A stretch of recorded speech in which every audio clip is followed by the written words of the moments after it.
और दुनिया एक बार फिर से इतिहास की सबसे बड़ी तबाही की मुहाने पर आकर खड़ी है। ईरान सुलग रहा है। धमाकी गूंज पूरे मिडिल ईस्ट में सुनाई दे रही है। पूरे इजराइल में सायरन का शोर है और यहां से दुनिया ठीक उसी दिशा में बढ़ रही है जिस दिशा में 1910 के दशक में बढ़ी थी। और इस बार मिडिल ईस्ट वर्ल्ड वॉर 3 का एपी सेंटर बन रहा है। ईरान वो युद्ध भूमि बन रहा है जिस पर अमेरिका और इजराइल बमों की बारिश कर रहे हैं। यूरोपीय देश एक तरफ अपना मोर्चा तैयार कर रहे हैं तो दूसरी तरफ ईरान की तरफ से भी किलेबंदी की जा रही है।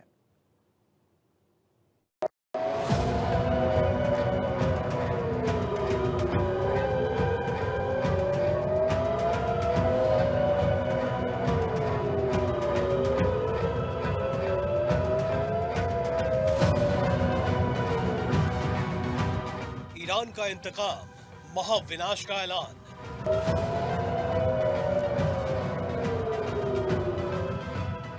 मिडिल ईस्ट में बारूदी जंग, वर्ल्ड वॉर 3 आरंभ।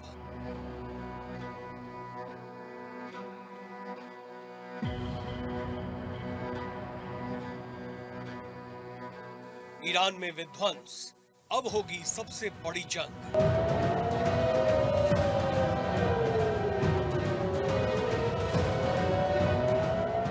वर्ल्ड वॉर 3 का ट्रिगर, ईरान बना एपिसेंटर।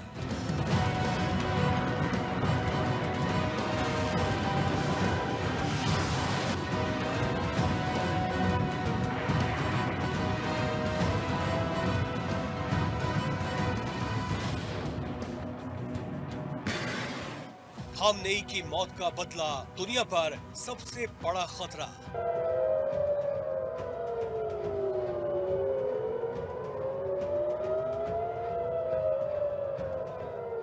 गल्फ में बम वर्षा, पूरा मिडिल ईस्ट दहल उठा।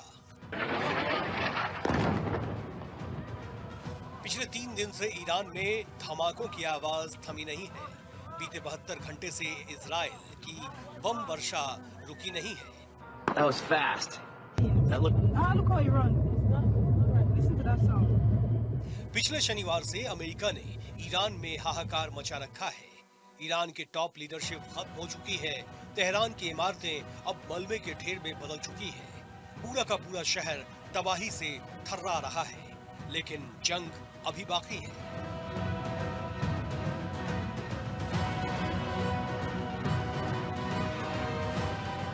खामेनेई की मौत का इंतकाम लेने की जिद पर अड़ा ईरान न सिर्फ इजराइल पर हमले कर रहा है, बल्कि उसके टारगेट पर सभी गल्फ देशों में मौजूद अमेरिकी हवाई अड्डे हैं।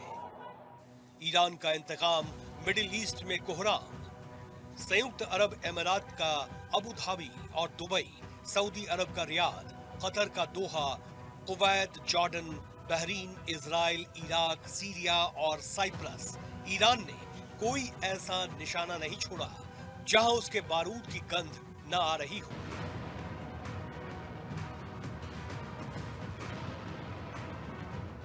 लेकिन ईरान का कहना है कि इंतकाम अभी बाकी है। गुजरते वक्त के साथ ईरान के हमले और भी खतरनाक होते जा रहे हैं। दूसरी तरफ इजराइल और अमेरिका भी तेहरान को तबाह करने की पूरी तैयारी के साथ मैदान में डटे हुए हैं। इन सब के बीच ट्रंप की तरफ से लगातार ये धमकियां दी जा रही है।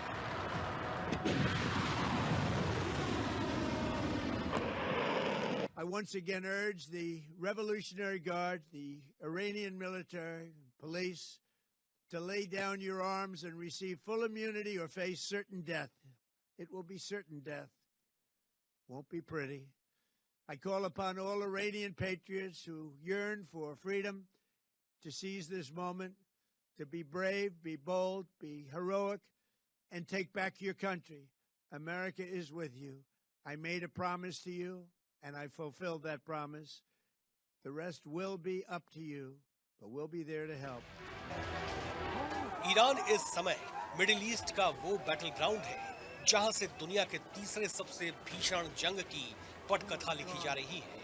ईरान की धरती से तबाही की वो तस्वीरें सामने आ रही है जो आने वाले दिनों में तीसरे विश्व युद्ध की ज्वाला बन सकती है। ईरान की तरफ से की जा रही भीषण बमबारी की जद में सिर्फ इजराइल नहीं, बल्कि मिडिल ईस्ट के कई गल्फ देश भी शामिल हैं। क्योंकि ईरान का टारगेट सिर्फ इजराइल को खत्म करना नहीं, बल्कि अमेरिका के उन सभी सैन्य ठिकानों को भी तबाह करना है जहां से अमेरिका ईरान पर कहर बरसा सकता है।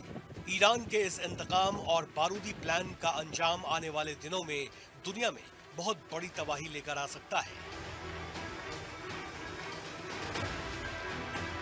युद्ध लंबा चला तो दुनिया होगी तबाह, क्योंकि इजराइल, अमेरिका और ईरान के बीच इस युद्ध के लंबा चलने पर आने वाले दिनों में यूरोपीय देश भी जंग का हिस्सा बन सकते हैं। ईरान ने गल्फ देशों को भी निशाना बनाया है। अरब देश भी आने वाले दिनों में ईरान के खिलाफ कदम उठा सकते हैं। ऐसे में जंग लंबी खिंची तो नाटो में भी टूट होने की आशंका जताई जा रही है। ईरान अगर युद्ध में डटा रहा तो रूस की तरफ से मौके की तलाश शुरू हो जाएगी। फिर चीन भी दुनिया पर अपना वर्चस्व जमाने की कोशिश में कुछ कदम बढ़ा सकता है। इस तरह दुनिया के कुछ देश दो अलग अलग गुटों में बढ़ सकते हैं। इसके साथ ही ठीक पहले विश्व युद्ध की तरह दुनिया दो अलग अलग गुटों में बटी हुई दिखाई दे सकती है।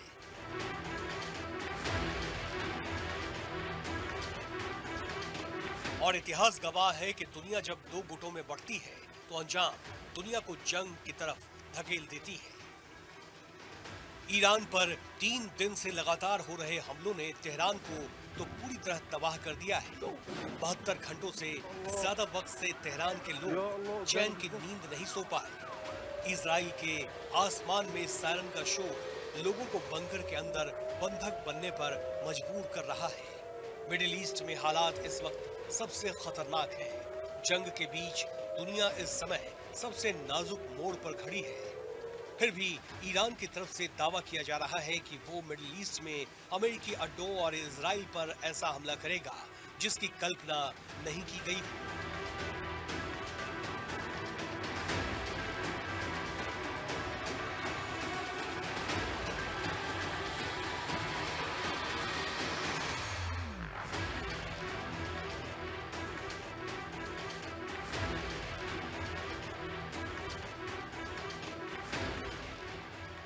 दूसरी तरफ जिस पर ट्रंप ने चेतावनी देते हुए कहा है कि अगर ईरान ऐसा कुछ करता है तो अमेरिका की प्रतिक्रिया भी विनाशक होगी।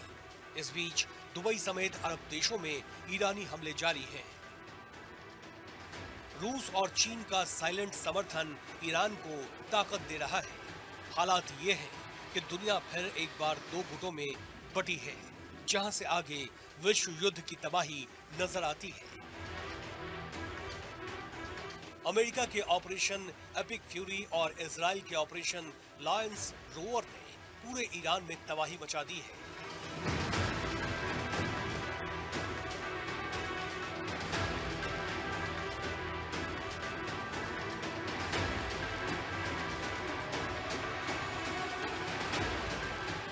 इस हमले के साथ ही दुनिया दो हिस्सों में बट गई है।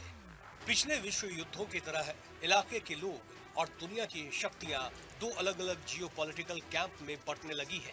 यानी अब लड़ाई सिर्फ अमेरिका और ईरान के बीच नहीं, बल्कि अब जंग इस बात को लेकर है कि मिडिल ईस्ट को कौन कंट्रोल करेगा। खासकर ईरान पर हुए हमले में सऊदी अरब की भागीदारी ने हालात को काफी नाजुक बना दिया है। इस बीच आधुनिक मित्र देशों के गठबंधन में अमेरिका के साथ इजराइल मजबूती के साथ खड़ा है। इसके अलावा पश्चिमी देशों की इंटेलिजेंस और लॉजिस्टिक्स समर्थन भी अमेरिका को हासिल है। यूके ऐतिहासिक रूप से खाड़ी में यूएस के मिलिट्री कार्रवाइयों के साथ कदम से कदम मिलाकर चलता रहा है। अभी भी अमेरिका के वो साथ है। इसके अलावा नाटो के सहयोगी देश सक्रिय रूप से डिप्लोमेटिक कवर और अर्ली वार्निंग रडार का समर्थन दे रहे हैं। इन देशों का मकसद ईरान की न्यूक्लियर और बैलिस्टिक क्षमताओं को पूरी तरह खत्म करना है, ताकि पश्चिमी दबदबा बना रहे।